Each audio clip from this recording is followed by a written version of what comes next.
there's hella guys around here, bro. I'm gonna die so quick. Alright, people are legging off shots already. I hear all of the shots. I hear the fire. This is our second interview in this series. Hey, buddy. Today we have with us one Ben Hurst. Yeah, buddy. What you saying? How are you? The one and only Ben Hurst. One thing I have to say is I never die. Yeah. Just remember, and it's been proven so far. Oh, in victory! I never die. I never die. I want to do a smash. I'm the champion of the world. Right. So this is actually only my second time ever playing Fortnite. I just want everybody to know that in case I'm like disgracefully bad and there's kids laughing at me. It's fine, man. I'm used to it so far. Oh, well, what gun is that? If you keep laying enough shots, people are going to discover us. Yeah, but they're all level 1 because you're the team leader, so we should be good. Could you tell us about yourself? Who are you? I can. So, what kind of story do you want to know? I don't know, bro. You asked me to come and chop down trees with you, so I'm just out here. Who is Ben? Yeah, it's a good question. Well, I'm Ben. I am the head of facilitation and training at an organisation called the Good. Oh crap! Who's that now? Who's that now? What? I can't even hit this target. What? Who's that coming with the... And you're dead. Oh, I get this AR. Yeah, take that AR. I am. I'm the head honcho. Well, I'm not the head person. I'm not like the leader.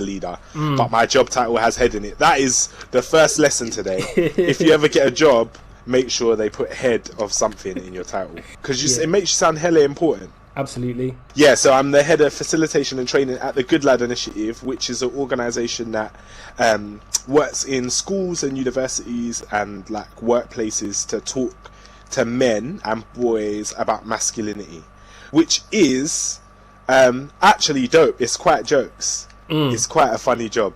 And then I do a bunch of other stuff. So I do some podcasting. I do a lot of presenting and hosting of stuff. I do a little bit of modelling every now and then, obviously. Check the Insta. Superstar model, obviously. Google me, guys. I'm a very important person. Why do we know each other? So we know each other because we went to Bible college together, which was... Oh, there's someone over there. We'll probably get onto that a bit later on. Okay. All right. When I deconstruct religion and spirituality, I deconstruct the whole thing. Survivor. So speaking of doing talks and podcasts and stuff, you've actually done a TED Talk. I have. How did that come about? And it was super random, man. So I'd been working at... Oh, crap. I'd been working at Good Lad for about 2 years, I guess. Yeah. Or maybe coming up to 3 years. And I don't really know. I just got a random call one day saying, will you come and do this talk? And I was like, yeah, of course I will. That is light work. So did you know it was a TED Talk at the time? Or was it just like... Yeah. So this woman called Mariam called me up. Shout out to Mariam. Big in the game. And she was basically like, we're looking for speakers for a TEDx London event. And somebody's given us your name. Would you consider doing it? And I was like, yeah, no problem. Because obviously, you know me. Man's out here doing up public speaking and that. What is this thing? Oh, it's a med pack. Shall you? No. I'd keep it handy. No. Who's that? Hey, I feel like Prince Harry. Hey, who's that? What's going on? I'm coming, bro. What? You better come and feel every piece of this. Ooh, hella guns. So you did a TED Talk, and I think a lot of your interviews on YouTube and stuff, including the TED Talk, are centered around the idea of toxic masculinity. Now, for people who don't know what is toxic masculinity, and why are you passionate about the subject? Okay, so it's an interesting one, really, because so I actually got into I got into this line of work by accident. Because I was working, so I came out of uni, and I wasn't really sure what I was going to do, which is another story. We'll get there, I'm sure. Oh my gosh. Oh, there he is. And where is he? Hey, come on. I got to just use a... What the hell is going on here? 20 bullets on my AR. Why did I just do that? He's dead. Yeah, these so videos take a lot of editing because a lot of it is we just get distracted. just running away.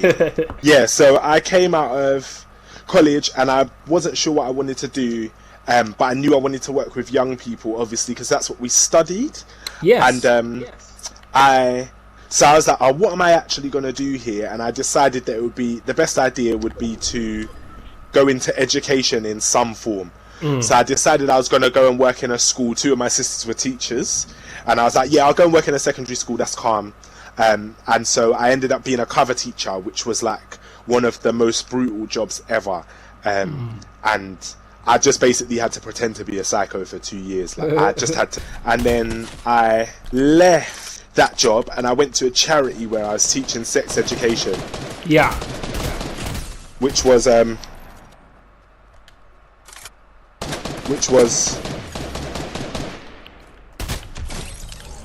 did I kill him? No, you killed him. I got him. Finished him off. Damn. That was rude. Dead in every way. Dead out. This is so hard, man, to concentrate while doing this. So I came out of that job and I went to a charity where I was teaching sex education. Basically, a massive part of the story here that's missing, which gives some better context, was that I got kicked out of Bible college. What is that? Mine. Yes, I got kicked out of Bible college because I had sex, which was super awkward, and my mum didn't talk to me for like a month. It was so harsh, actually, when I think about it. And so there they are. See? Oh, right. Can you see him? Oh, he's right there, right up close. Yeah. Man, I need to play with you more often. I'm getting hella kills. It is. So then I got kicked out of Bible college, and then obviously at that point I was like, I don't have any idea what I'm gonna do with my life, which was super. Actually, when I think about it, it was super tense, man, because I was like, I had a plan. Do you know what I mean? And I'm not. I think since that experience, I've definitely become a person who doesn't make plans. Yeah. Up until that point, I was pretty sure about what it was that I was going to be doing with my life. Like, I was like, I'm going to go into full-time ministry, I'm going to go and work in the church, I'm going to bang some stuff out, whatever. Oh, crap. So I had this plan, and I was like, I know what I'm going to do. And then, obviously, it just went to crap, which was less than ideal. Basically, I had to figure out, what is that noise? I had to figure out what I was gonna. Oh my gosh! Got that victory royale. Look at all of these monies. Look at all of these monies. That's really yeah. So sorry, this video is just gonna be 2 hours of me saying so. I wasn't sure what I was gonna do. Came out, was like, go into education. Went into school. Figured out that I definitely didn't want to be a teacher. Like, full-time education is not the way for me. So when I was working at this sex ed charity, the one of, like, a bit of the job spec was basically, it was teaching sex education and then developing a project that works with boys, teaching them how to be good men. And I was like, when I was applying for the job, I was like, this is light work. I've been doing this. Like, I know how to do it. It's chill. I got the job. And I started on my first day, and my boss was like, okay, so what will you do? And I realised I had no idea, like, but I know how to talk to kids, right? But I was like, how do you convince anyone that they should be any different to how they are now? So I started researching, looking for other organisations that were doing similar work, reading a bunch of books about masculinity and manhood and men and all that kind of stuff, and eventually... Eventually, I decided that I was going to... I came across this organisation called the Good Lad Initiative at that time, which was the Great Initiative. And they did a bunch of stuff working with men and boys in schools. And so I called them up and I was like, oh, do you want to, like, can we have a meeting? Because I'm developing a project and I'd love to, like, learn some more about what you guys do. And so we met up, we had a meeting, and the guy was basically like, oh, we can share all of our resources with you if you come to training. So I went to the training because I was like, I'll get all of the stuff for free and obviously I'll make it better. And it was like on that day when I was at training, like it was a 2-day thing, but on the first day, it was probably for me the first time that I'd been in a room full of men where like guys were actually talking about stuff. Did you jump? Yeah. Where guys were actually oh, I've missed it by miles. It's all right. We can make it. I'm right by you. Okay. Carry on, sorry. Yeah, so it was the first time that I'd been in a room full of men, I think, where like guys were actually talking about like serious stuff. Because usually, like, I was used to like with my guys like just chatting crap. Do you know what I mean? Like you talk about normal guy stuff. Like you might talk about porn and sex, but you don't ever talk about like what your sexual relationships are like with other people, or like you don't talk about like detailed stuff. Usually guys just talk about football or whatever. I don't know, I don't even like football, but that's what apparently guys love to talk about. So it was the first time for me being in a room with a bunch of guys where they were like talking like about real deep stuff, like about stuff that had happened to them in their childhood, and not even like super intense like horrible stuff, but just like things that my friends wouldn't normally talk about.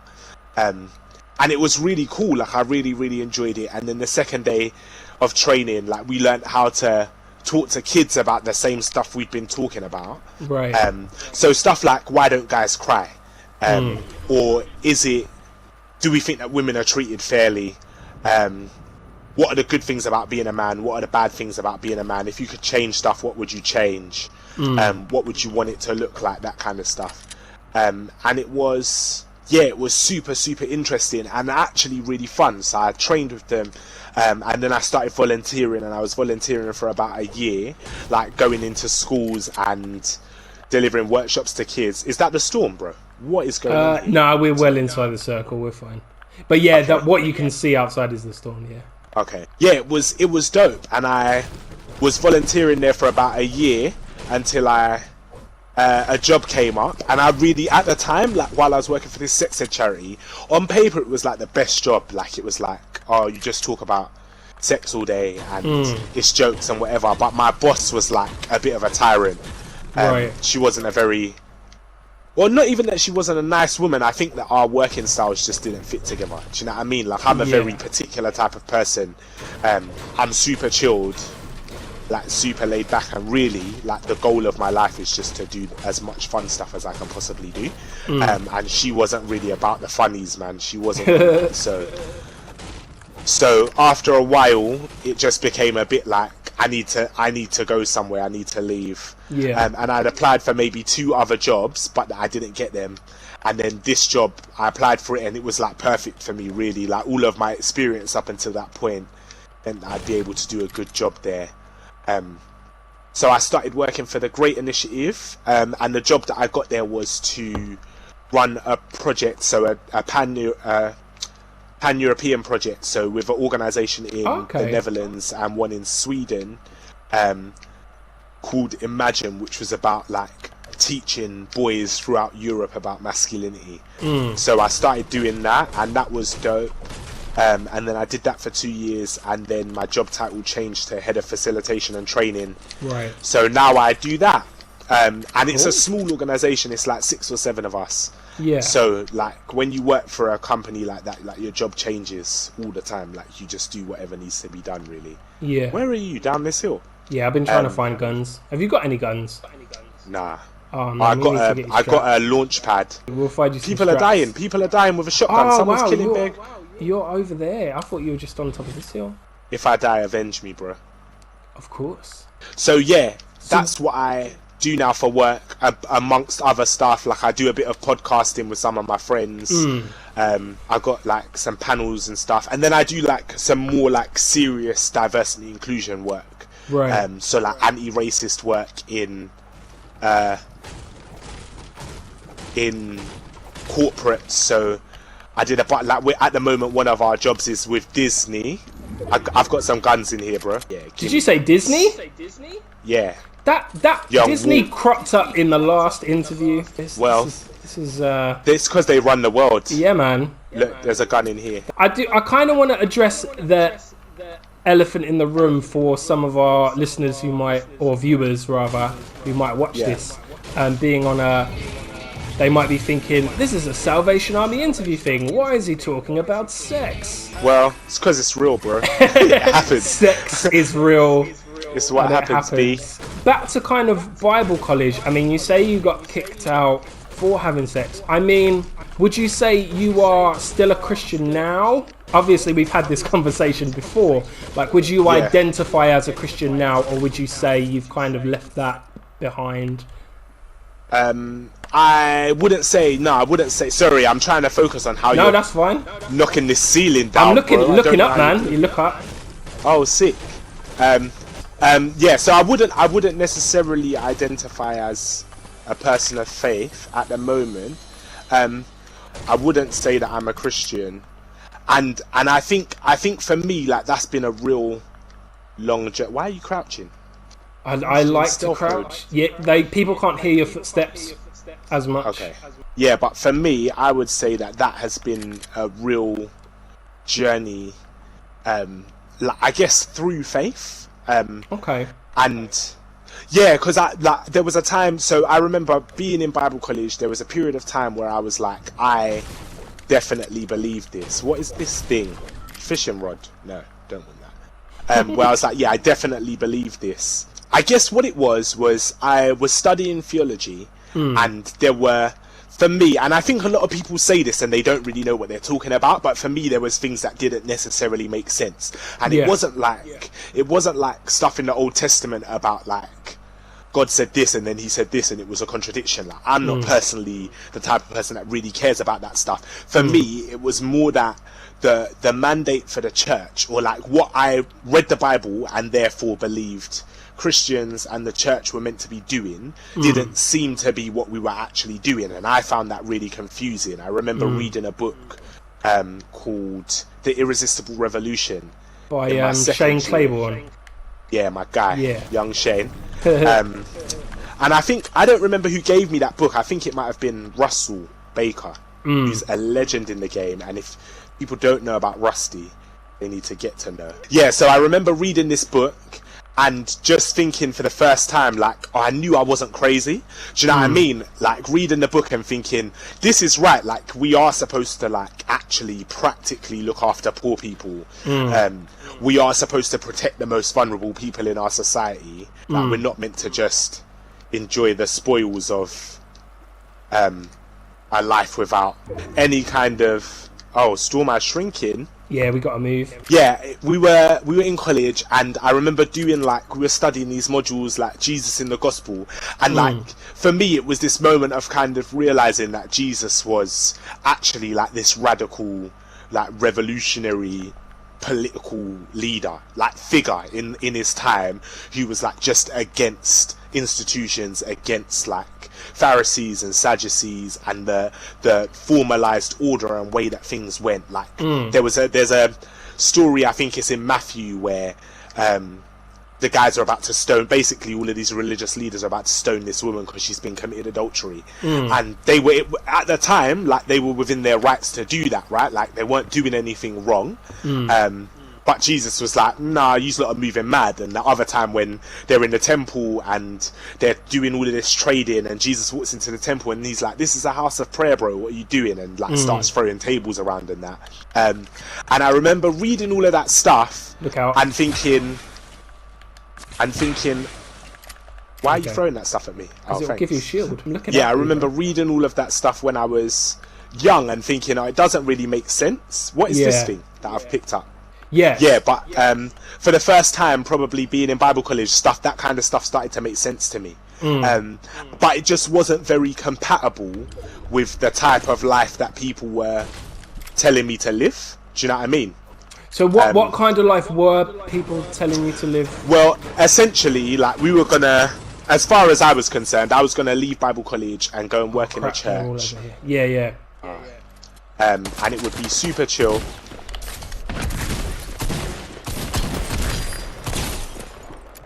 I've got to get close, man. I've only got a shotgun. Where did you go? Yeah, you're dead. Oh, yes. Go on, finish him. Yes. Carnage. shotty. So basically, it was just going to be really comfortable. Do you know what I mean? Like, as far as I was concerned, going into ministry, I think for me at that time was like a calling, but it was also a vocation. Do you know what I mean? It was also like going to be a full-time job that I was going to do, and I was going to get paid, and it would be chilled. It would be super nice, super easy.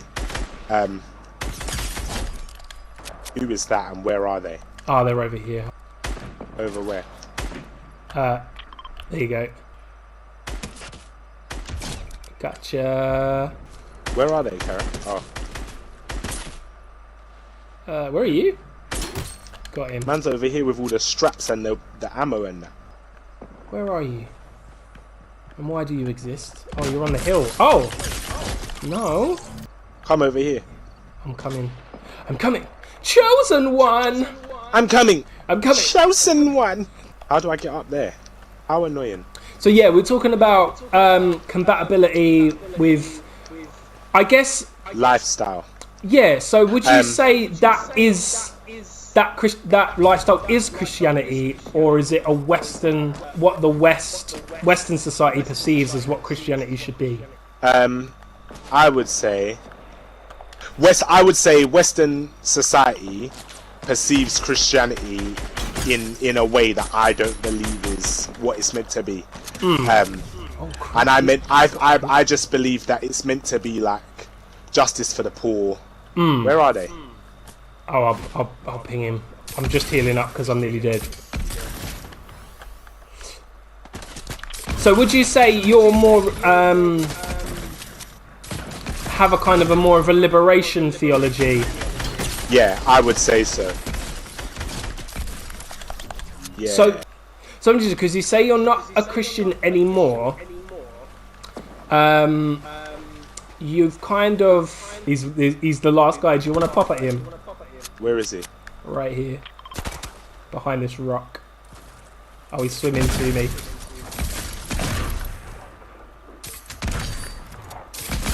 Yes, get him, Ben, get him.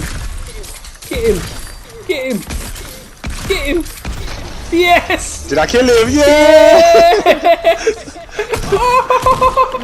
Look, take notes, B. Take notes. Look, let me just write something down, B.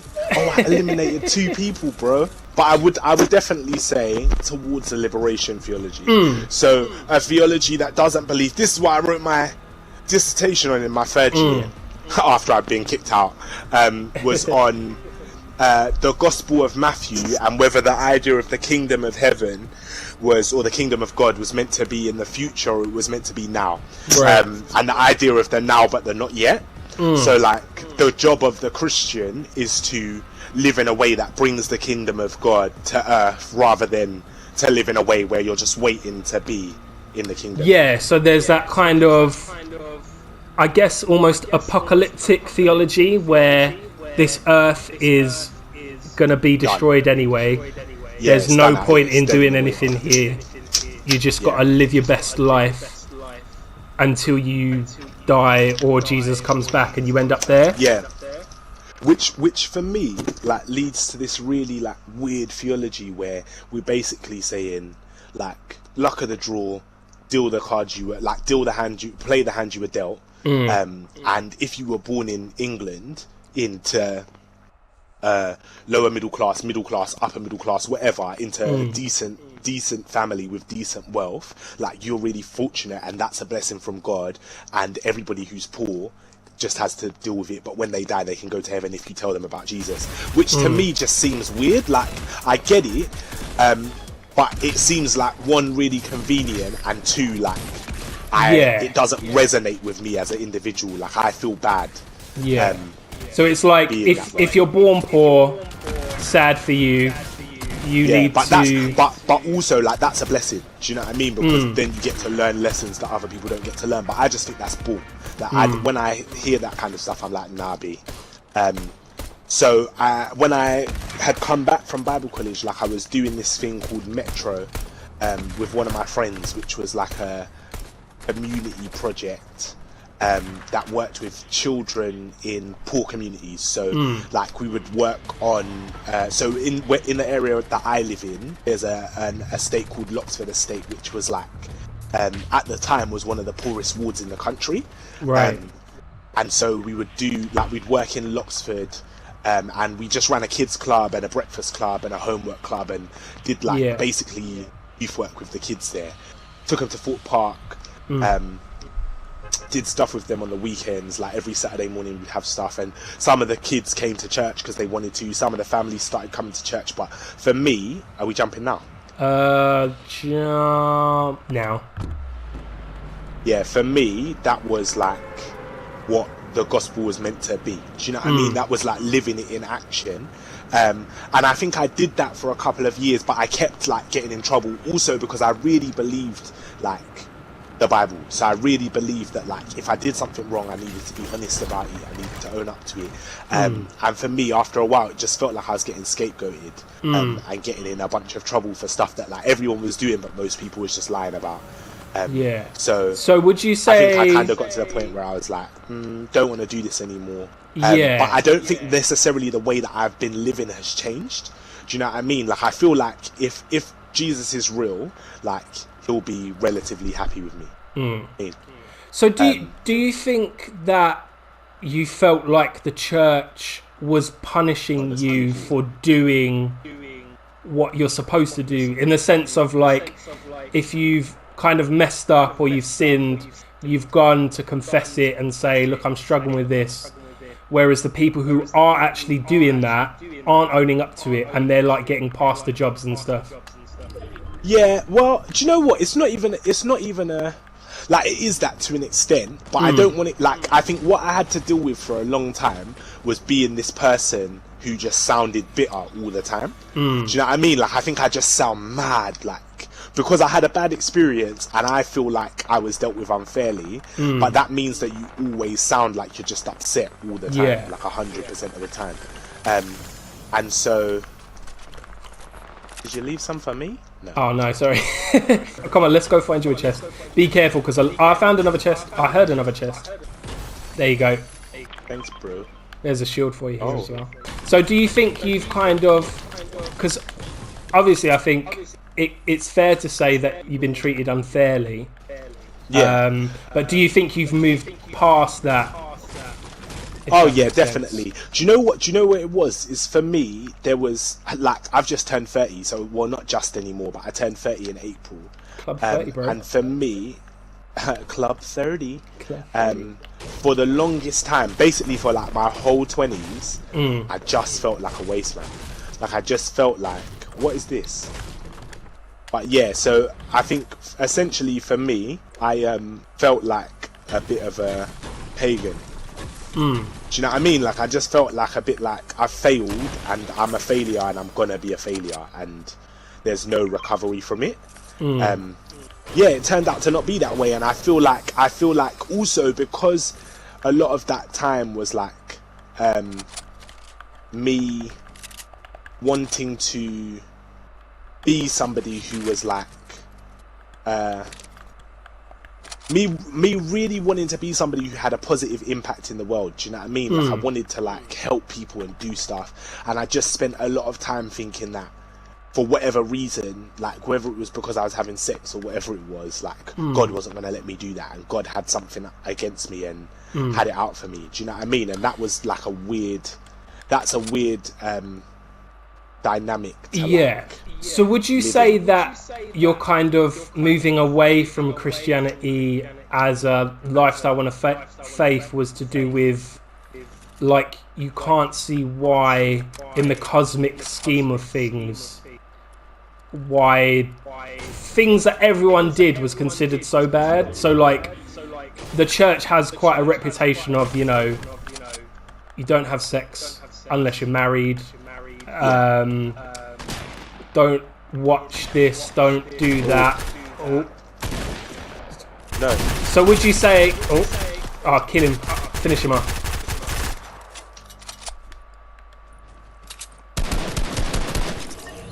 Yeah.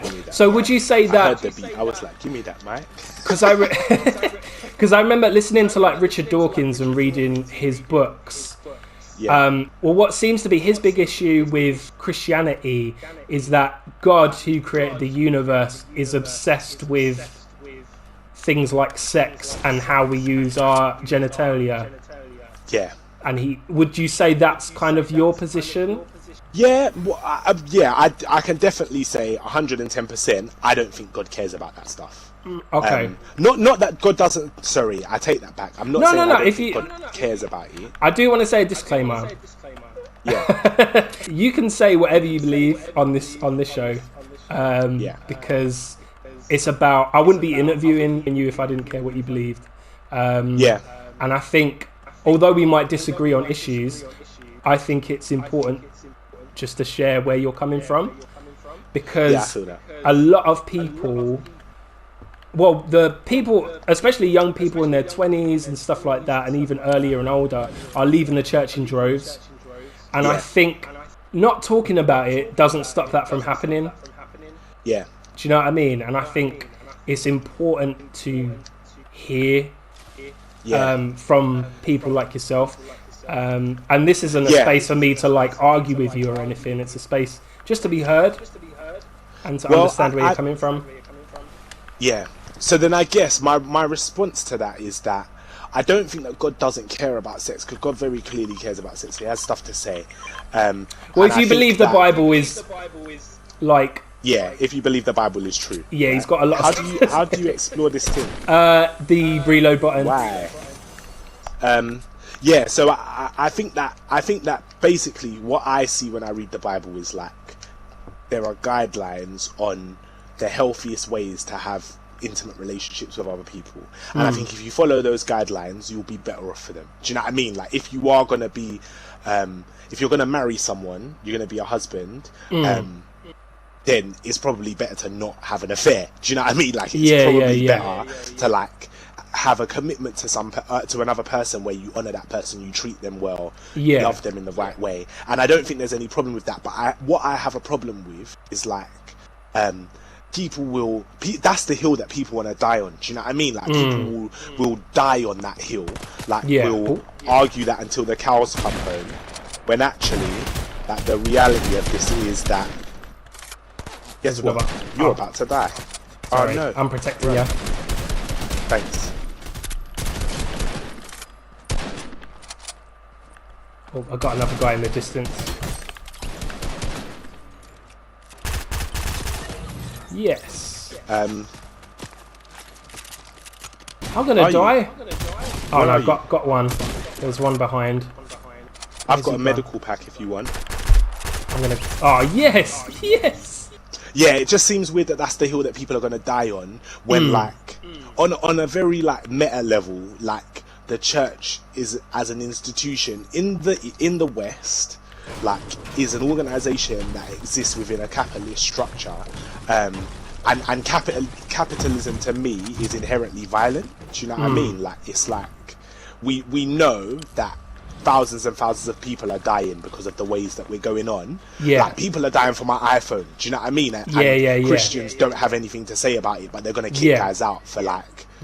Oh, where have you gone? So do you think the church is kind of obsessed on like, no, don't have sex, whereas like the phones that people are using to say about the ills of the world on Facebook has literally been built by child soldiers in the Congo.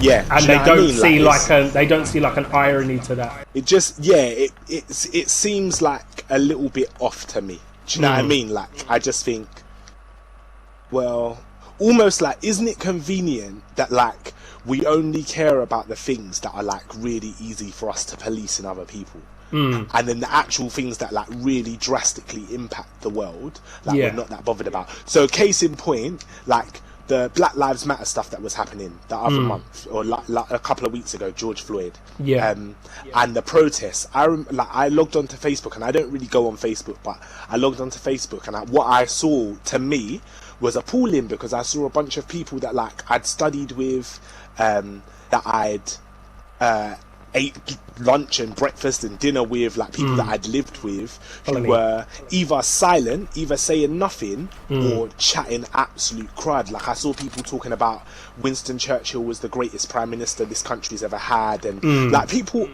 obviously are entitled to their opinions, and that's not the thing for me. The thing is, like, how do we say that we're trying to be like Christ? Do you know what I mean? And then like it seems to me like a little bit off, a tad bit confusing. There was a guy. Oh crap! Right, I need to use that med pack now. No, I hear that. So would you say that's another thing? There's a lot of inconsistencies with, particularly the Western church, I guess. Yeah, Fortnite's quite lit, bro. Mate, I don't know how I don't know how I avoided it for so long. I'm gonna have to just carry on playing this with you because this is quite jokes. It's Mando. That's Mando. Oh, hella stuff got dropped. So would you say? Oh crap! What? I'll build a wall. Hold on. Who's that? Who is that? Not today. Wow, Dead, you actually murked him. You're dead. Oh crap! Where did you come from, giant fish man?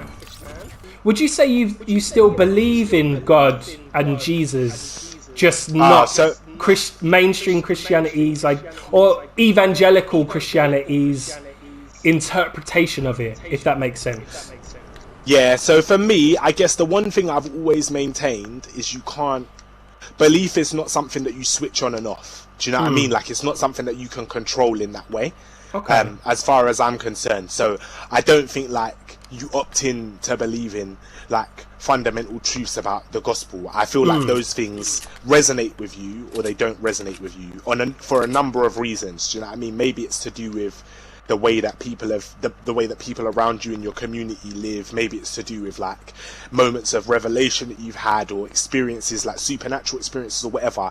But for me, like the stuff that I'd experienced up until the point where it all went wrong for me, like I can't just delete it. Do you know what I mean? Like I can't erase times when I believed that God had spoken to me, and I don't doubt myself enough to be like, oh, that was all just in my head.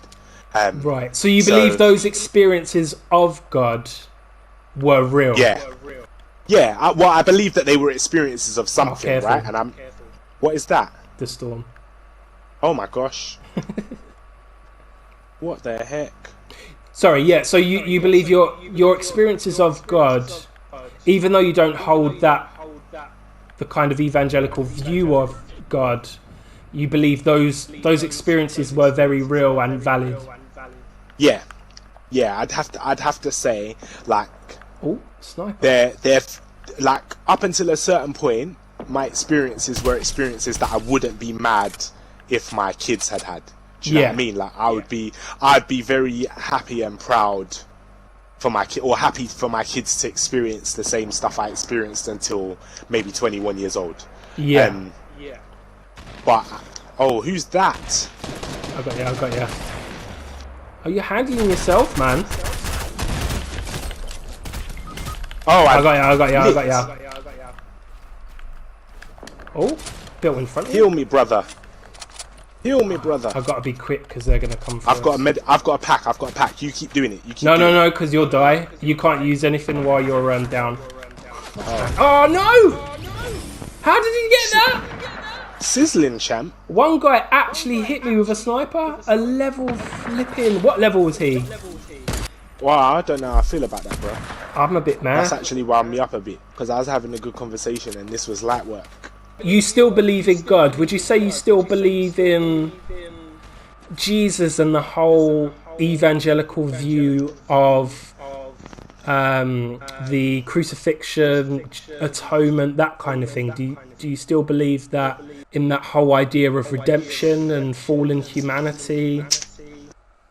Jesus the man, yeah. Jesus the revolutionary, yeah. Jesus the Son of God, unclear for me. Trinity, unclear for me.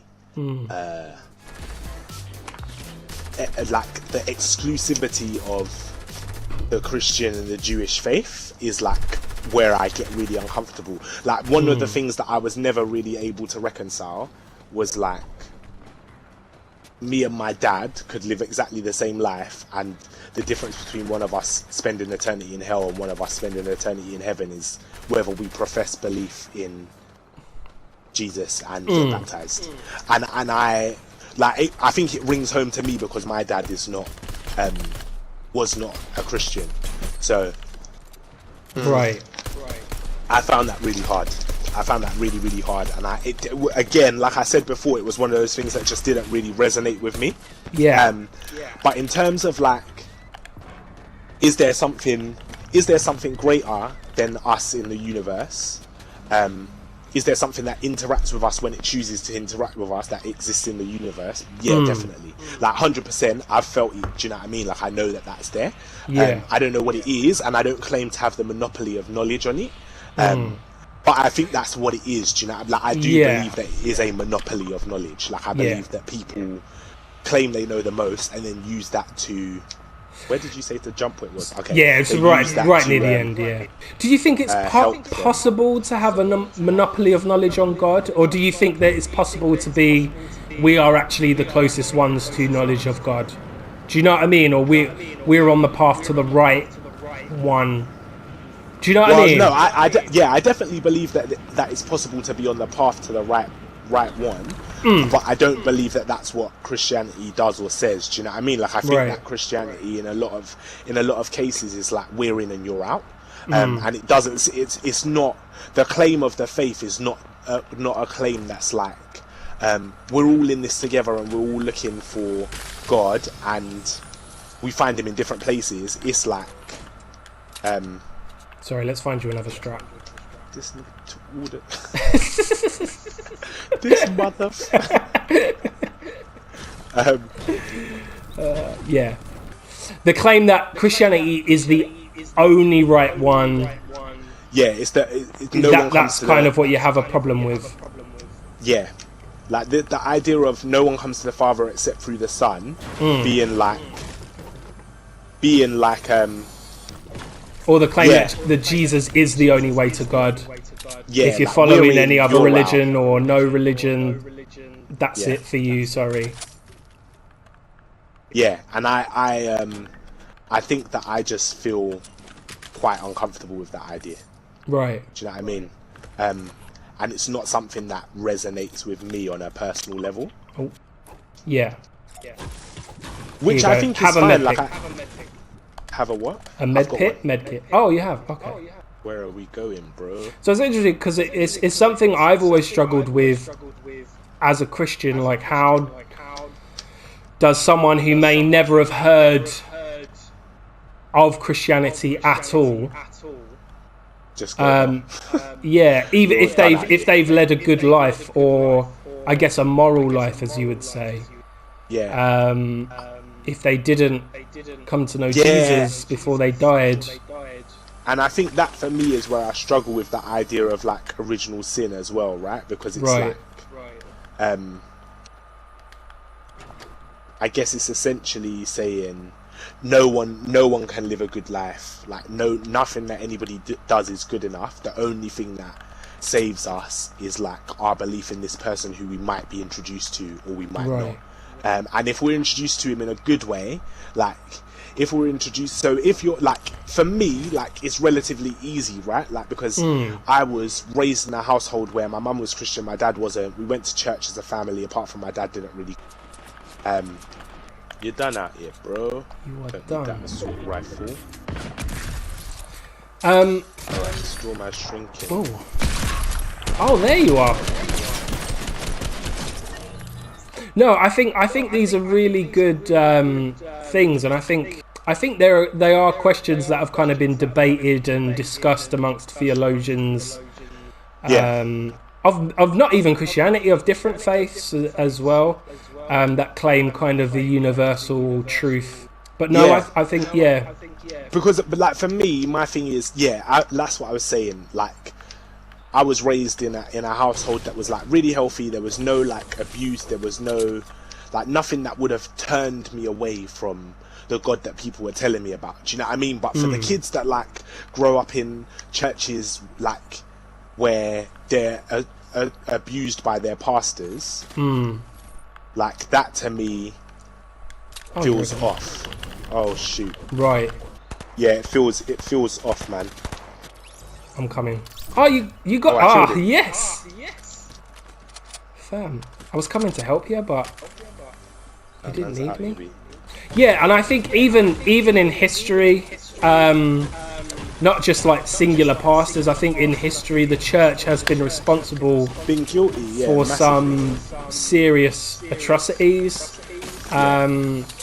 I know you can argue that they weren't actually following Jesus. They just claimed to be Christians, but they weren't actually Christians. Right, but who's going to argue that about us in 100 years? Do you know what I mean? Like, these guys sat there whilst they knew, like, and with the kind of stuff that we're finding out about now, like in regards to like the Epstein case, for example, right? Like where we're finding out about massive like child like sex trafficking and smuggling people around the world and having people living on private islands, and then you see the type of people that were like on these islands, and these are all like world leaders who claim Christianity.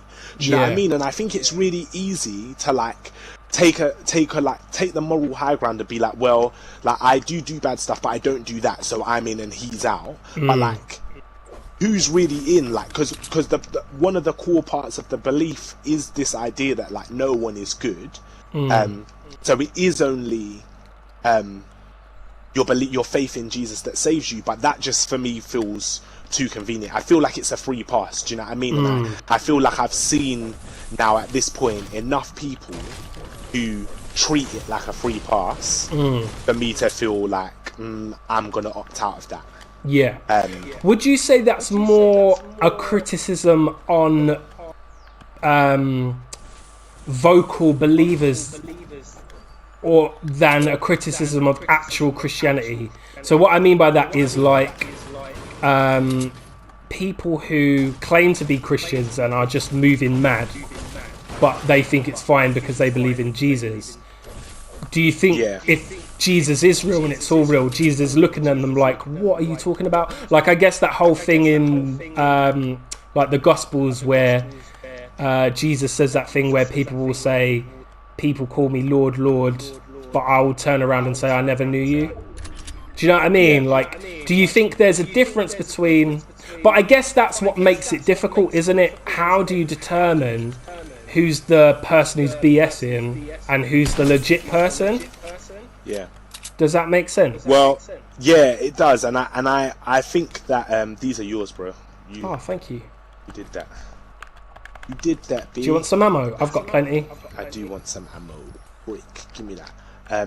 Yeah, I do think that there's definitely an aspect of it that's like the critique is more about the people, like the individuals, than the institution, or not even the institution, than the faith, right? Then the theology, that's the best word, the understanding of God. But then I think, like, again, like, well, we can only understand based on Christian theology anyway, we can only understand God because of what God has revealed to us about himself. So and like even this idea that like God is a dude is like a little bit off to me. Do you know what I mean? Like himself is like, is that theologically correct? Is that what the Bible actually says? And I think once you study a little bit more, you realize maybe it's not, but then we just fall back into these ways of being because things are convenient. And the theology that allows for that, like a theology that says humans are inherently evil and like will fail, but allows for space for humans to fail, like the story of the Garden of Eden and Adam and Eve, just makes me super uncomfortable, because I think, why would you like put oh crap, someone's over there. Why would you give us... Oh, someone's behind. Where are you, bro? Carry on, Garden of Eden. Yeah, why would you give us the opportunity to fail in that way? Do you know what I mean? Like, because you knew what was going to happen, and then it gets like the discussions get a little bit silly as far as I'm concerned, because then you're like, well, Is free will You're really talking free about will and- omnipotence and omniscience and Yeah. how does that all play? Because I think Yeah. if God knew all this crap was going to happen in the world, why? And I know that one of the, I guess the repeated answers as well, because God loves us and wants to be in a relationship with us. But surely there could have been a way for it to happen without all this. Do you know what I mean? Yeah. But no, I think that's really interesting. I do kind of want to move on. Not that this conversation is important, because I do want to touch on like toxic masculinity. But no, I think these conversations are so important to have, because I don't think everyone has all the answers, and I think working through them and talking about them, like not talking about them, isn't going to make the questions go away. Yeah. Yeah. Even though they're very difficult to talk about, and they boggle your brain and make you think, what the heck? That doesn't make the questions disappear. Yeah. And I think they're really important. No, but I thank you for being honest and open Thank you for about listening, that. bro. And I think that's great. But on to like your role in toxic masculinity. What is toxic masculinity? It's a good question, brother. So I would say toxic masculinity is what we get when we... do you know what? I don't love the conversation around toxic masculinity. I feel like it's a very negative... It has... When you say it... Because I find when I mention toxic... Yeah, and I think even as a male myself, it's kind of like... I think when you mention toxic masculinity, it's like, you're talking about males in a negative way. And there seems to be more of a focus on toxic masculinity than what is positive masculinity. Yeah. Do you know what I mean? Because positive masculinity is really hard to label, which I think is like a... It's easy to pinpoint what's bad, but it's difficult to kind of dig through what's actually good. Yeah. Oh my gosh. Oh crap. So, but going with the current flow of things, let's mention toxic masculinity first. Yeah. And we can kind of unpack that and see if it's a helpful label, or do you know what I mean? Yeah. Well, I guess what we're talking about essentially when we're talking about toxic masculinity is okay, I would prefer a conversation around rather than toxic masculinity, around patriarchy, because I feel like the idea of patriarchy is a less personal thing which explains why people are dickheads. Do you know what I mean? A toxic masculinity is basically this idea that like men are, or not necessarily men, but like masculinity as a construct is toxic because of how linked it is to power, and the way that it functions means that we as men who live in a world where we have like power and privilege because of just our maleness, then all of that power and privilege makes the traits that we have as men like toxic, like it infects it, and then those things become negative, right, inherently. So they become like harmful to other people, harmful to other men, harmful to women. If we take like violence, for example, like, or no, not violence. So the positive aspect of masculinity would be like the idea that men are protectors, that they're meant to protect people, they're meant to keep people safe, right? Which I don't think is a bad thing, but then I think that becomes very easily possessive. It very easily becomes violent. Yeah, and it becomes can like become domination. twisted. Yeah, and I think that's what people are talking about when they're talking about toxic masculinity, is like the perversion of those elements of masculinity that aren't necessarily inherently unhealthy, but they become very toxic because of... Is someone in this? Someone's going to be in this. I'm going to pop them. Oh, there's a chest in there. Get that. I'll cover you. Thanks, brother. So I guess it's like the whole idea of power isn't bad. Do you have your shield up? Is your shield max? I'm good, man. Oh, no, it's not. Okay. Oh, is yours max? Yeah, get that. Okay. Yeah. I heard the beat. I was like, give me that, mic. So yeah, this idea of toxic masculinity being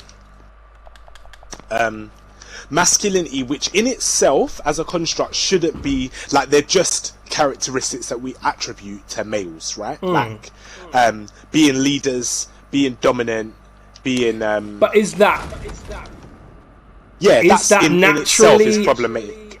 Is it actual factual? Yeah, is it No, I don't think it is, because I feel like that's a part of the problem, right? Is like when you're born, you're prescribed at birth like all of these ways of being that you're definitely going to be, and if you're not those ways, then there's something wrong with you, which to me seems off. All right, where are these suckers going to be, bro? I don't know. How many? There's only two left. We'll find out. Yeah, I come from a family, right, where it's like almost all women. So it's me and my dad, and then I've got 4 sisters and 6 nieces. So there's a lot of women in our family, and I just think, why would we limit them in terms of who they're allowed to be, based on their who's that now? Yeah, based on their gender, which is such an arbitrary construct. And I think also, like, we've thought about gender in a way, and sex in particular, in a way that's like historically been so binary. And I guess we're just discovering now that it's not as binary as we would like to believe it is. Yeah. Let me just kill. Last guy, you're dead, bro. You're dead. You ain't coming back. You're dead. How do I do the dance? I can never remember. I can't remember. It's too late now. I guess for me, my understanding of toxic masculinity is kind of linked, I guess, to a hyper masculinity. So this idea of if you're a man, or to be a man, you have to be tough. You shouldn't back down in a confrontation. You have to be strong. There's also like societal expectations of, you have to have this by this age, you have to have accomplished this by this age, you have to be a provider, you don't show your emotions, you don't cry, you don't talk about your emotions, and if you do, you're seen as weak and an easy target. I guess that's my understanding of toxic masculinity, and that can manifest in ways. So those expectations of what a man is supposed to be can kind of manifest in an aggressive way. So in terms of like domestic abuse, violence, you see it a lot in youth violence. Not to say that women or girls aren't involved in that, but there's an undeniable statistic that the majority of youth violence is committed by young men.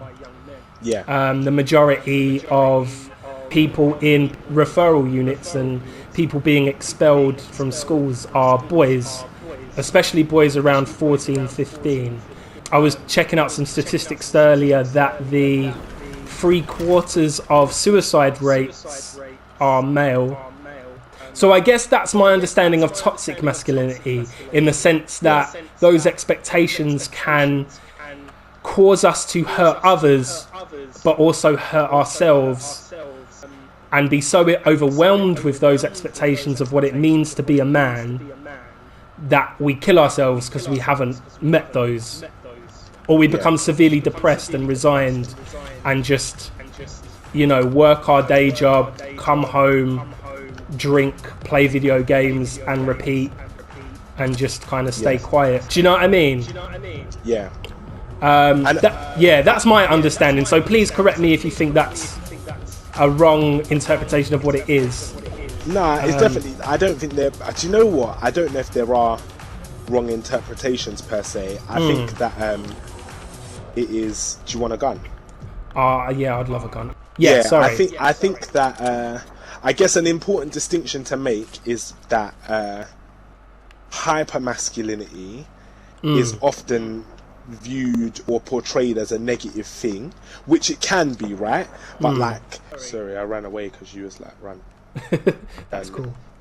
Gats, straps, man got the strally. Yeah, sorry. So hypermasculinity is definitely a thing. definitely exists, definitely can be harmful. It's not the same as like, because I think someone can be hyper masculine. Like what I would never want to do, right, is like look at guys who are like professional athletes in fighting sports and be like, you are inherently toxic just because of the stuff that you like. Do you know what I mean? Because you can be a professional athlete and a fighter and still not be toxic, still be an emotionally literate man who cares about the people around him and takes care of people and looks after them and is also able to be looked after. I think that's another big part of it, right? Where do you think this kind of fear of emotion comes from in men? Like a fear of open, I guess, being open, or do you think it's a sign of like showing weakness, or a perception of if you show emotion you're showing weakness? I think it's definitely like emotion. Well, from the workshops that I do, right, with the kids, I'm like, one of the questions we ask them is like, would you be embarrassed to cry at school? And they're like, yeah, 100%. It's reputational risk. Like, you don't want to be seen as weak, because if you're seen as weak initially, people will capitalize on that. People will treat you in ways that you don't want to be treated. They will abuse that. You'll be like, women won't find you as attractive if you're attracted to women, which you're meant to be because you're a man. Like, you're meant to be straight, right? And so all of that stuff, like, I think plays out in a way that just means that like guys are not allowed to fully be who they are, and you're not like, I guess that the link is definitely that displaying emotion is like, it's irrational, or it's something that women do, and it's weak.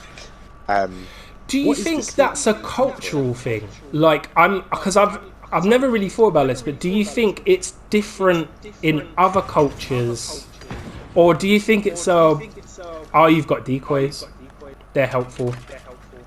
I forget that, I want this. Oh, there's people there. Yeah, do you think it's a Western perception of maleness? Like, do other cultures have a different... Like, are there cultures where men can cry and it not be socially unacceptable, I guess? Well, I guess that's one of the things about masculinity as a construct, right? That it evolves and it changes based on where we are in the world. And I think that for a long time there's been this idea that like masculinity as a construct is like is fixed and it's the same, but I think we know that it changes based on like where we are in the world and who we're around. Do you know what I mean? Like what time period we're in. Like, there was a time in British history where men wore pink. There was a time where it was okay for men to wear dresses. Do you know what I mean? And now we would never dream of doing that, because it's, unless you're ASAP Rocky, like that's gay. Do you know what I mean? Like, you're not allowed to be gay, so you're not allowed to do that stuff. Which I'm saying that as if that's what I think. It's not what I think, obviously. It's just it's what when we're talking about other masculinity people, as a construct, that's a part of it. Because even like a lot of the young people I work with, it's that kind of phrase is, "Oh, that's gay." Yeah, and it's just like it's a fear of, "Oh my gosh, I can't do that. That's gay." Yeah. Do you know what I mean? Like, there's almost but it's interesting because a lot of people, as soon as they say that, will be like, "But I'm not homophobic." Yeah, like it's nothing against gay people. Like, I have gay friends, but I don't want to be perceived as gay myself. Like, do you know what I mean? Like, there's a weird, because it is at the end of the day still homophobia. Yeah, for me it's like, I have gay friends, I just hate them. Do you know what I mean? Like, I just hate the idea of being anything like them, but they're cool. Like, I don't have a personal problem with them. Yeah, it's that traditional. Which to me seems weird. I'm not racist. I have black friends, but and I think that's a tough thing to be involved in, because I think that then means that you become somebody who like I think that essentially what that is like, you're somebody who wants to be a good person in the world, but there's something stopping you from being that. Do you know what I mean? There's something holding you back, which is just your own prejudices and your own... Where is this damn chest? I know, it's doing my head in. I think it's in the roof upstairs, but we destroyed the stairs. I'll tell you what, I'm going to build some more stairs. Well, yeah, I forgot that you could build. Yeah, I found it. Blue AR. Mad. Do you need an AR? No, I do not. Oh, okay. Found it. Do you want a submachine gun? Yeah, I want. Well, no, I've got. Yeah, why not? Yeah. Where are you? I'm upstairs. I'm right here. I think maybe 10 years ago, and obviously homophobia still exists today, but I feel like as time progresses, there's more of an acceptance. Yeah, definitely. Do you think it's just a case of time? Oh, that's a really good gun, man. So I feel like even though there's a long way to go, I feel like this big push on like mental health recently, and more mental health awareness is coming along, and yeah, do you think it's just a matter of time before this whole thing of boys and men sharing emotions in an open way is just a matter of time? Well, I have to believe it is. I really hope, but it's not going to happen accidentally. Do you know what I mean? Like, people are going to have to. There has to be a forced effort. Yeah. Yeah. So I kind of wanted to get back onto the idea of toxic masculinity as a negative sense, because sometimes I find that a lot of the talk on this is kind of telling men what they shouldn't do. Like, you shouldn't rape, you shouldn't hit women, you shouldn't watch porn or whatever else. This is bad, okay? And I think men, or even men who do those things, maybe kind of have a sense that it is bad. Yeah, most guys know that raping people is a bad thing. Doesn't mean they don't do it. Yeah, but most people know that rape is bad. Yeah. Carry on. Sorry. Well, just quickly, I was gonna say what I think is interesting about that idea is like, and this is why I prefer to talk about. This is why for me, I think I prefer to talk about patriarchy as opposed to. Right. Yeah. Sorry. You said that. Yeah. You mentioned that before. Yeah. So what is patriarchy? You over there jumping up on this thing. No, I'm here, man. Oh, watch out! All right, let's go this way because that storm's way too close. Are you getting shot at? Oh, I've got. Yeah. Are you down? Down. Yeah. Oh, where's this guy, man? What's going on? Oh no! I play 7. No. What did they do? What did they take from me? He squared down and shot me in the head. There's 3 of them. What? Are you dead as well? I'm dead. Let's go again. Right. Yeah, so what is patriarchy? So yeah, patriarchy is just the system that we live in. That means so similarly to like white supremacy or capitalism or patriarchy would be another version of that, which is just a system that we live in that prioritizes men and maleness over women and femaleness. Right. So I guess patriarchy in a sense of like a patriarch is a male ancestor or male leader. Yeah. Men as the head, right? Yeah. Because I think what you said before was interesting, which is that can you still hear me? Yeah. Yeah, which was that I guess essentially like if you're like what we try to do at work is not be prescriptive. So I would never walk into any room and be like, guys, instead of being like this, you should be like this. Because the way that patriarchy works is no matter what the characteristics are that we attribute to men, because of the power in patriarchy, those things are more than likely going to become toxic, right? So if we say to men, right, instead of being strong and dominant, now you need to be emotional and kind, like men will become more than likely, the majority of men will learn to become emotionally manipulative, because what's behind it is still the desire for power, right? So whatever you have in your arsenal, you figure out how to use it to get to the top. And I think that's the world that we're seeing at the moment, is a world where like men have been physically dominant, so men are more violent than women. Men have been, not to say women aren't violent, not to say all men are violent, because neither of those things are true, but men who, the more powerful you are as a man, like is the more you have to abuse those things that have been given to you as things that you're allowed to become. So I think giving guys a new set of those things isn't necessarily going to be beneficial for them. Do you know what I mean? It's not necessarily going to help them to, I think what we've got to do is like allow them to or give them a way to critique stuff. Is that where we're jumping? Hold on, are we in a squad? I think we're in a squad. Let's go with these guys, see where these guys are going. We're in a squad. They can't hear us, by the way. They're not in our party. Oh, be careful. Why are you landing on a... Oh, they're going to get us killed. Ignore them. Okay, where are we going then? Yeah, so would you say it's like you're addressing surface issues? So it's would you say it's like a heart issue? I guess to sound Christian, would you say it's like a heart issue that needs to be addressed more than external, this is how you need to act and how you need to behave?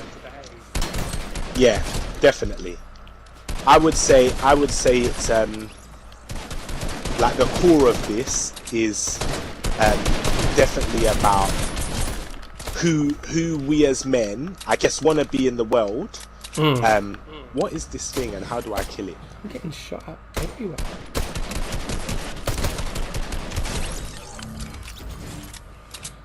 Yeah. So. Sorry. Yeah. Sorry. So for me, it's definitely a question of like, who do you want to be, and how do you want to move? Do you know what I mean? Like, what are you okay with? I don't think that the answer is telling people the answer. I think that people have to be brought to a place where they've been able to like critically reflect on who they are and their positionality and what privileges they hold and what power they have to change stuff and influence in the world, and then make like conscious decisions about whether they're comfortable with that or not. And that's a very difficult thing, especially if you're older, when you've already kind of your worldview, your morals, your understanding of how the world works is ingrained in your mind, and if that's wrong, it's very hard to break that.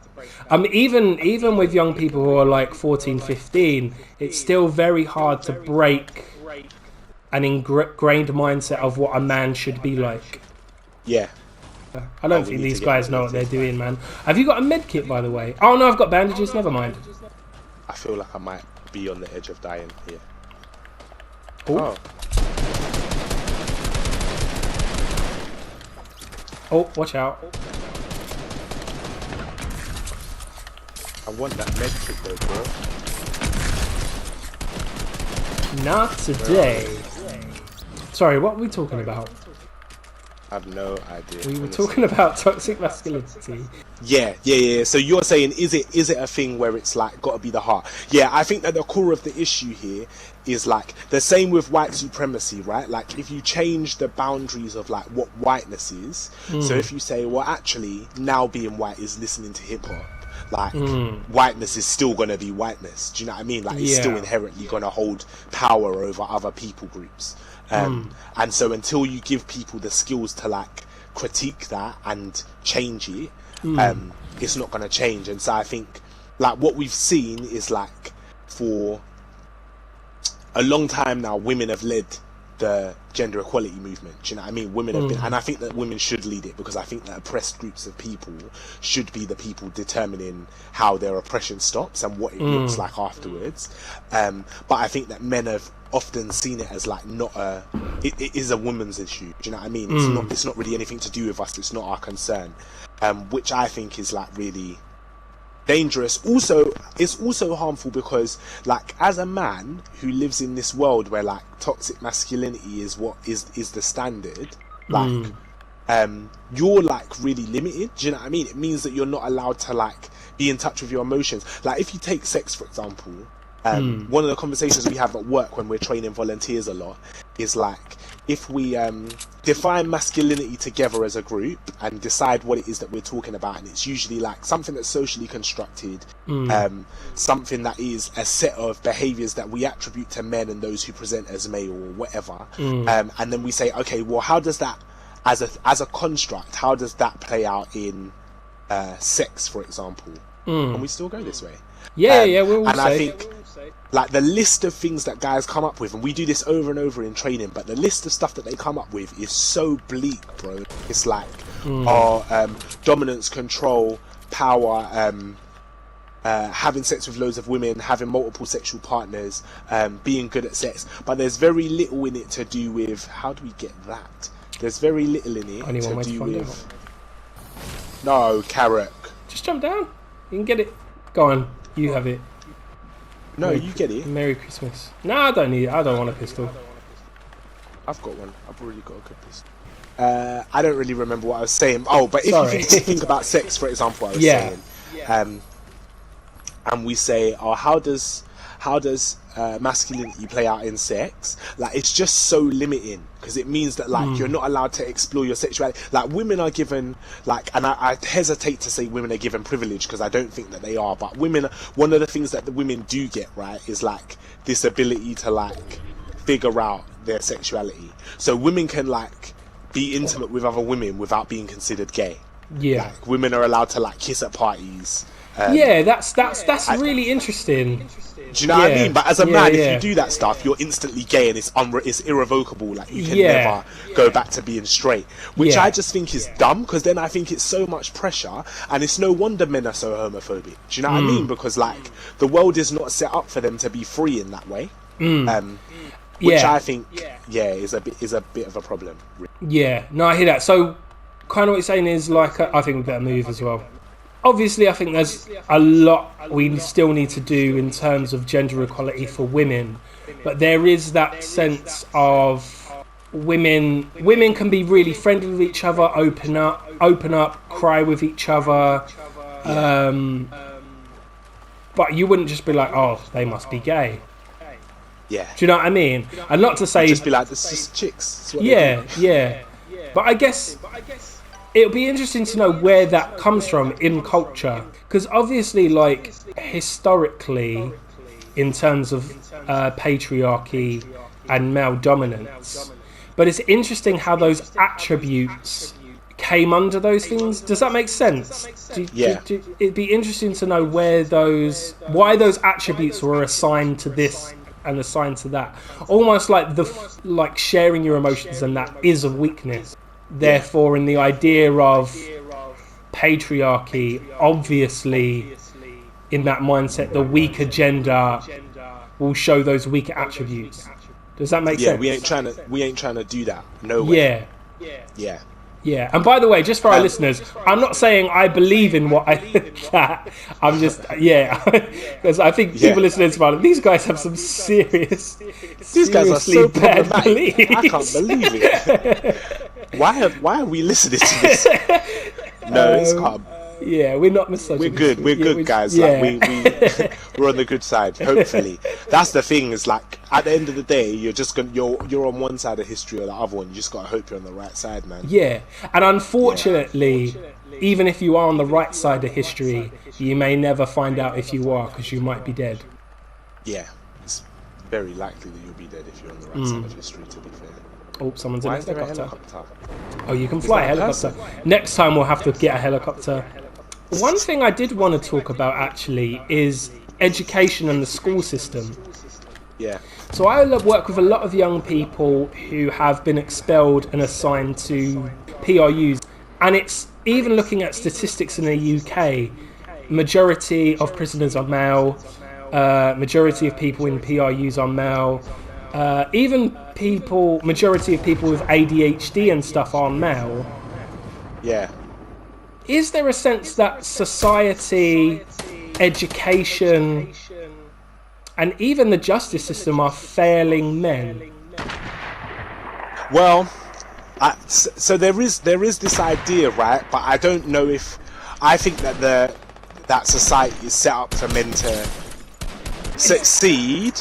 But I guess that there's layers to it, right? So I think if we look at which men are being failed, it's not just, and I think this is an important point actually. So there's this woman called Kimberly Crenshaw who coined this phrase, which is intersectionality.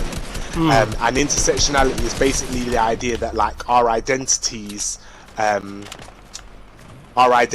individuals are not just the sum of their parts, right? So, like, for you, you're a cis heterosexual white male. I am a cis heterosexual black male, and there's a inherent difference because of that black piece, right? So I experience the world in a very different way to the way that you probably experience the world. Yeah. So when we say is society failing men, like, I think what we're actually saying is the question we need to ask is which men are being failed. Absolutely. Do you know what I mean? Because it's not.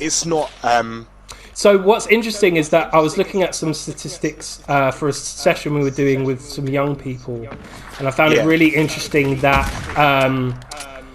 the population of black people in the UK is around 3%. I think the population of black people, particularly black men, in prison is around 20%. And now you might think, well, there are more white people in prison than black men, but if you look at the statistics of population and compare it in terms of prison population, there's a crazy... My song's changing. Is that Marauders? It's Marauders. Oh crap! Bro, Yeah, I need help. Yeah, it's Marauders.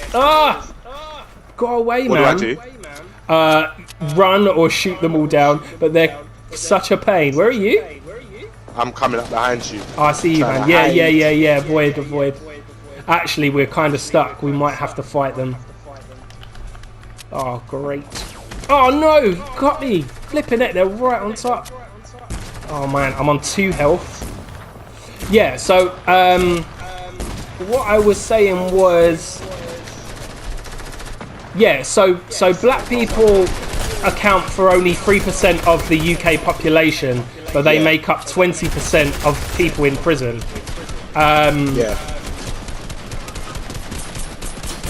Oh, come on, man, die.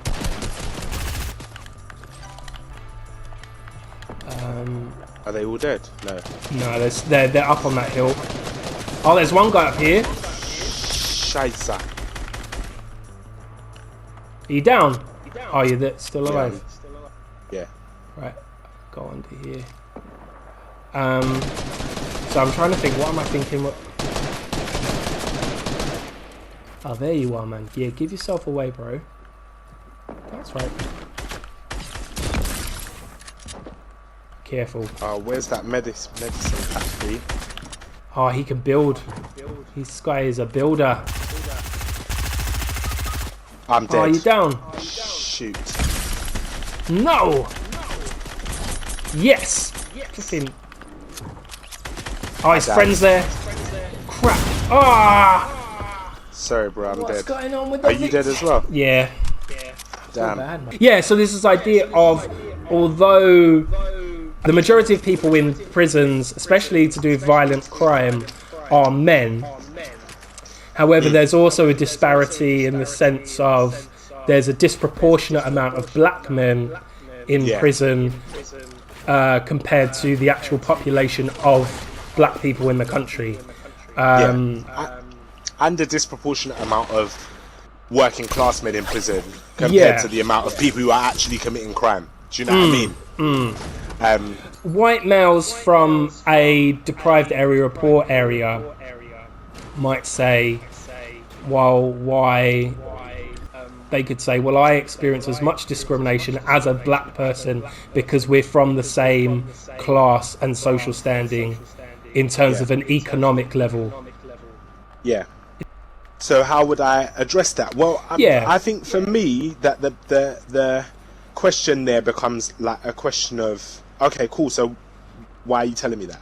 Do you know what I mean? Like, because I think that that's a really good point, but I think that the reason behind somebody sharing that point is really important. And I think what we often fall into is like this trap of like playing Oppression Olympics, where we're like trying to prove that we're worse off than someone else for whatever reason. And to me, that's just a little bit counterproductive. Because I do get it to one extent, but I think the only benefit of like understanding your positionality is like knowing how you can use it to help other people who are less privileged than you. Like, I don't think that it, do you know what I mean? Like, and I think that people get that wrong. So I think that people are like trying to win this war of like, I'm the most oppressed. No, I'm the most oppressed. So privilege isn't necessarily a bad thing, it's how you use that privilege? Is that kind of what you might be saying? Well, I guess what I'm saying, in a perfect world, everyone would have privilege. Do you know what I mean? Like, yeah, in a perfect absolutely. world, everybody would have access to the best education. Everybody would have access to housing and would have generational wealth and so on and so forth. But we don't live in that world, so I'm down. What are you? It's that cat thing. Kill him. And now heal me, brother. Oh, Heal me, brother. Oh.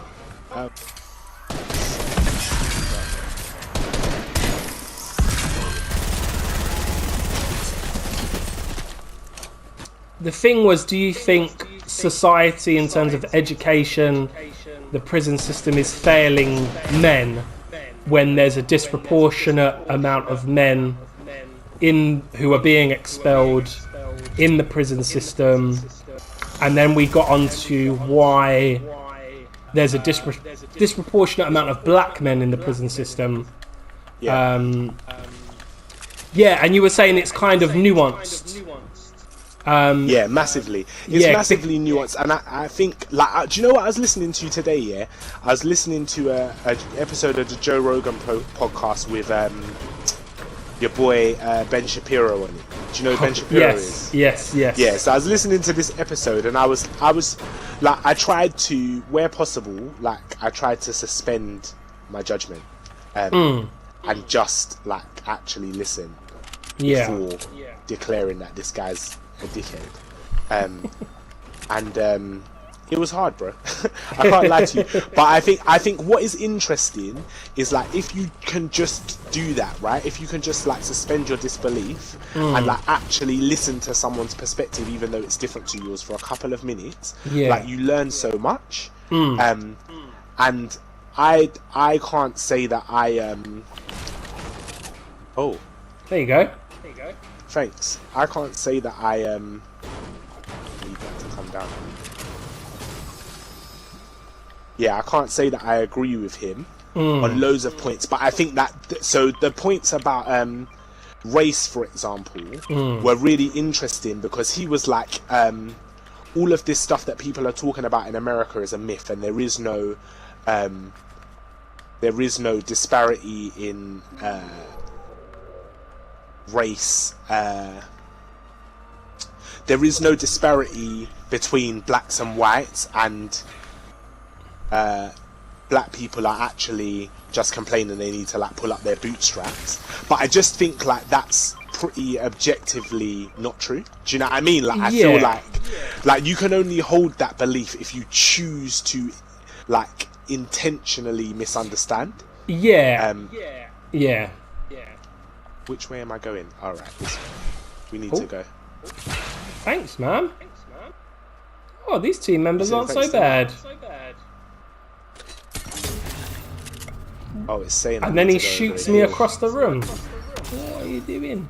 Yeah, but I think that the conversation around race and class and gender and ability and disability, all of those like protected characteristics or areas of identity like are actually complex. And I think one of the big issues here is that like so, for example, I do a bunch of like diversity and inclusion work in corporates that I can't name because I signed NDAs, but like big companies that make a lot of money, and what they really want is for you to walk in and be like, all right, so this is the answer, this is what you need to not do to be racist.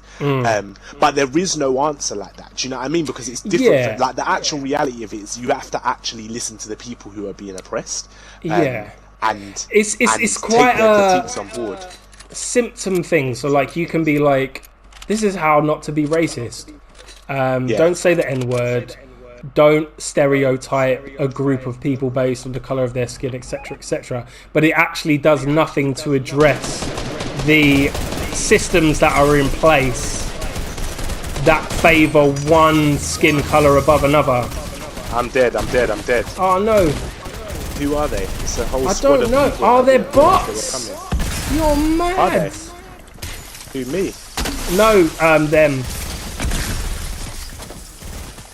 Oh, I need to kill him first. Oh, what the heck?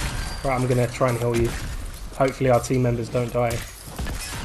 Oh, maybe we do have a good team member on our team. I judged them early. Oh, he's coming, he's coming. Struggle, boy. Who's coming? This guy. Oh, he's down. Our team guy's down. Yeah. Kill him. Kill him. I'll heal our friend. Yes. I really need help. Oh no. Oh goodness, I'm down again. Come on, bro. Got him. Hold on. I'm coming for you. Mama. Mama. It's like we're praying for you. Sorry guys, I screwed everyone over there. That's good, man. Not to worry. Lay hands on Azalaine. Azalaine, is that how you pronounce the name? Yeah, sorry, what were we saying? Something disparities. Something complete. I'm glad you understood that reference. Something. Yeah, that's what we were talking about. Certain types of men having that disparity. So there's a certain type of male in prison. There's a certain type of male who gets excluded. Because it is mostly poor or black, like a mixture of both, or one of those that has the disparity. Does that make sense? Yeah, and women. And women, yeah. Especially on the global scale, right? Like, I think we like, and I think that's one of the risks with the conversation, particularly for me in my work, right? Is like, because I'm talking about masculinity and men all the time. It's really easy to believe that like men are at the bottom of or like black men are at the bottom, but like the stuff that black men experience in comparison to the stuff that black women experience is like black women are probably the most disenfranchised group of people in the world. Do you know what I mean? Like, because they have all of the shit stuff from being black, but also all of the shit stuff from being a woman. I just run up there and ling them up. Oh, I'm down. Are you down? Oh my gosh. I'll come to you. Oh my gosh, it's flipping heck. You're down as well. I'm down. Game over. Oh, you're dead. I'm dead. No. Someone help me. Oh no, Azalaine. Come on, man, do it. Azalaine, I need you. Oh, I'm dead. I'm Come on, let's watch Azalaine. Come on, Azalaine. You can do this. Oh my gosh. No, he's behind you, Azalaine. No, Azalaine. That's it. One more question. You are currently writing a book. What is this book about? Yeah. Is it to do with your job? How did it come about? Yeah, so it's to do with masculinity. It'll probably end up being quite similar to or like a really hashed out version, more robust version of what was in the TED Talk. But it's gonna be hopefully like very conversational, because the thing for me is like I'm not. Like, it's easy to pose, but like I'm not a gender studies expert. Do you know what I mean? My degree is not in gender studies, and I don't ever want to pretend to be that person, because the people who are those people need a platform, and their voices, like they're experts on the actual topic. Do you know what I mean? But what I am is like by trade, I'm someone who's good at facilitating conversations. And I think that's where a lot of like the growth and the learning happens for people. Absolutely. So hopefully the book will be like a collection of like conversational pieces for like people that are like me, so people that are like 20 to 30 urban young-ish people who are like maybe interested, maybe not that interested, maybe their girlfriend buys them a book, maybe their wife buys them a book or whatever, but like also hopefully it will come up primarily as an audio book, so it's not something that people, because I'm dyslexic, so it shouldn't be something that people have to like sit there and struggle to read. And I know for me that's been a big thing on my journey of learning about these topics, has been like a lot of the material is not necessarily easily accessible for me, because I struggle to like sit down and read a book for however many hours. Like I can't, like it takes me a couple of months to get through like a Bell Hooks book. Do you know what I mean? And Bell is like the queen of talking about gender inequality and all of that kind of stuff, and masculinities and blackness and all of those kinds of things. But I just want to create something that's like really easy, really digestible. That's like amusing, funny, whatever. People can read it and think, oh yeah, no, that is jokes, and like the kind of stuff that I'd say to kids in the classroom, you know, when I'm trying to get them to think about stuff. So yeah, it's a weird world, man. Somebody just sent me a message on Instagram, was like, hey, I've been following you for ages, really like the kind of stuff that you're talking about, would love to like have a meeting with you about potentially writing a book. And this is actually the second time that somebody's asked me to write, but the first time it just didn't really work out. Like I wasn't, so I'm the type of person where when my heart's not in something, I can't really be bothered to do it. So hopefully it will be good. Hopefully, my main thing is like it should be accessible for like particularly like black millennials. Do you know what I mean? Like hopefully they'll be able to pick it up and read it and be like, this is jokes and it makes sense. And I don't necessarily disagree with stuff straight off the bat just because it's a different opinion in my opinion. So that's the goal. That's what hopefully will come out of it, but we'll see. Is there a date? No, so I'm still finishing up on the proposal, and then I imagine it will come out probably, if I can get myself in gear, it should hopefully come out like next spring or summer. Okay. Yeah. Sounds good. Will you be doing the narration of the audiobook? I hope so. That would be jokes. I hope so. And I hope that I can get like a conversation on there with me and my dad. Do you know what I mean? Like just stuff that like I want to ask my dad like what he thinks about this stuff, and because I think that's another big piece that's missing, is like for some reason like we think that we're like the most intelligent people in the world and we know all the answers, when there's actually people who have lived like double the amount of life that we've lived. They probably have some ideas as well, so it'll be cool to get them involved in the conversation. One last thing I wanted to ask. I think although this is going to be a very long video, I feel like we've only like not even scratched, like just touched the tip of a massive mountain of discussion that needs to be had on all these kinds of issues. So what I wanted to ask you of, particularly for viewers or listeners who may not agree that systemic racism exists or male white privilege exists, do you know what I mean?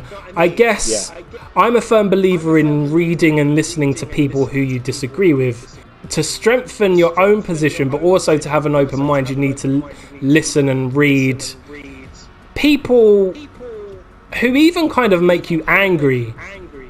Do you know what I mean? Like you were mentioning Ben Shapiro earlier. So to the viewers, I guess, who may not agree with us, who would you suggest they listen to or read?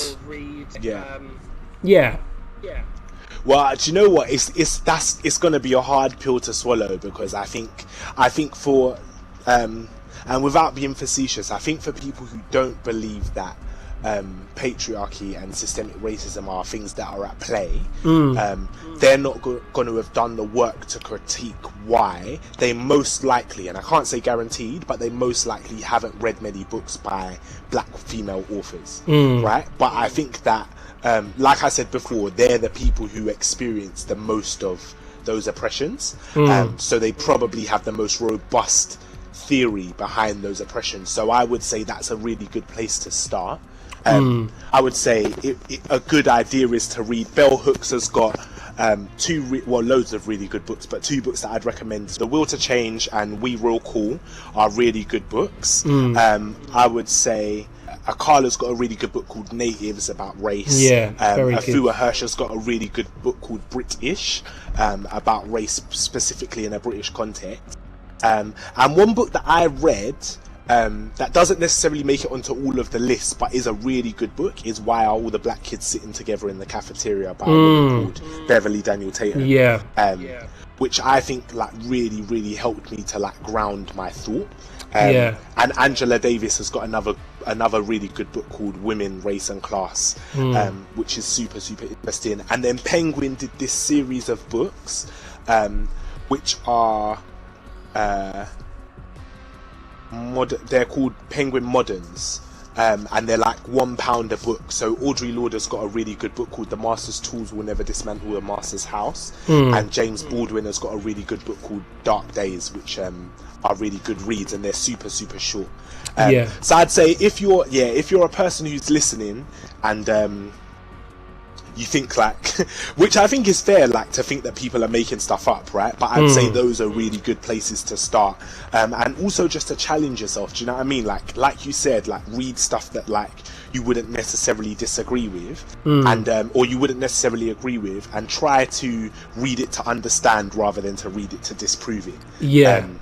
Because I think that that's a really important step. Like in all of my work, like the first thing we do is like try and set the tone of like, these are lenses that we're going to offer you to help you understand a concept or a theory. And at the end of the day, if you still disagree, discard it. Like you don't have to hold on to it. You never have to think about it again, but you might find it really helpful. And if people can do that, I think that's a really good step. Absolutely. No, that's great. And I think in terms of privilege, it's strange because I think people with privilege, they don't disagree with people in terms of I want to keep my privilege. They actually think I don't have that privilege. And that's one of the traps, right? Privilege is invisible to the people who have it. But that's the way that it's meant to be, right? Like I think of so one of the things that we talk about in training as well is like we do this exercise around privilege, and one of the questions is, have you ever struggled to find the types of hair care or cosmetic products that match your skin where you shop? And that's something that you would never think about unless it affects you. Do you know what I mean? Because you walk into the shop and everything you need is there. It's only when you're somebody who everything you need is not there that you notice. So absolutely. I'm not like, I don't think we can be mad at people for that, but I do think that people should do the work of trying to understand other people's perspectives, because people are not making stuff up. Like people are not talking about police brutality because it's like trending or because it's fun. Like it's a thing that really affects them. I think it's important. I feel like down the line we need to arrange a part 2. Oh, definitely. Because there were things I wanted to ask that I think, we're kind of out of time, otherwise it'll be a really long video, and I've got to get my kids up in the morning.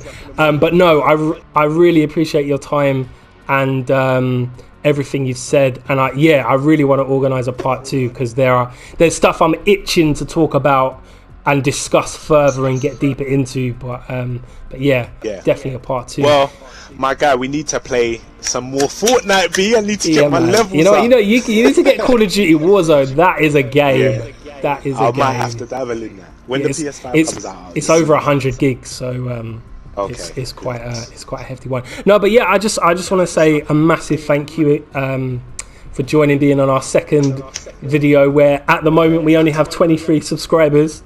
We out here. Thank you, and I think what you have to say is so important, and I don't want to say like in this time, because what you have to say has been important 5 years ago, 10 years ago, 20, 30, do you know what I mean?